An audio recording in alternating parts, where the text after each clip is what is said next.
Our Barton story, Going Places, is a story about an adolescent girl living in her fantasy world. As the story begins, Sophie excitedly shares her dreams with her friend Jancy about owning her own boutique someday. Jancy, being practical, points out the challenges and expenses involved, suggesting that working in the biscuit factory might be a more realistic path for them. However, Sophie remains determined, saying she'll become a manager to save up for her boutique. Later, as Sophie returns home, she finds her father worn out from a day's work in their humble house. She yearns for adventure and longs to explore the world beyond her small town. Sophie's older brother, Jeff, is an apprentice mechanic, and she feels envious of the experiences he might be having outside their town. Sophie imagines traveling with Jeff to far-off places,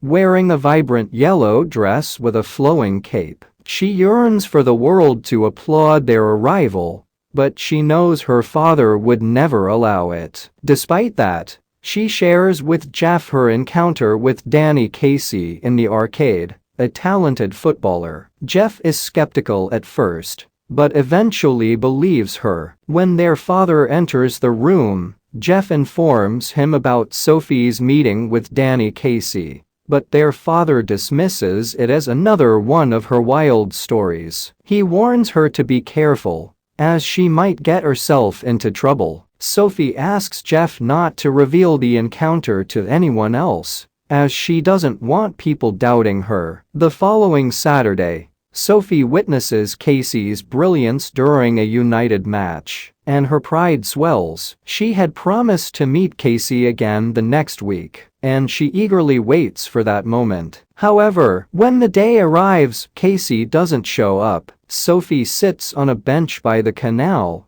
disappointed and sad. She had hoped to prove everyone wrong about her encounter with Casey. As she walks back home, she daydreams about meeting Casey again and imagines telling him how she had watched him with her family every day. Despite the disappointment, Sophie remains determined to hold onto her dreams and refuses to let others' doubts deter her. She still hopes for a future where she can achieve her goals and make her mark on the world.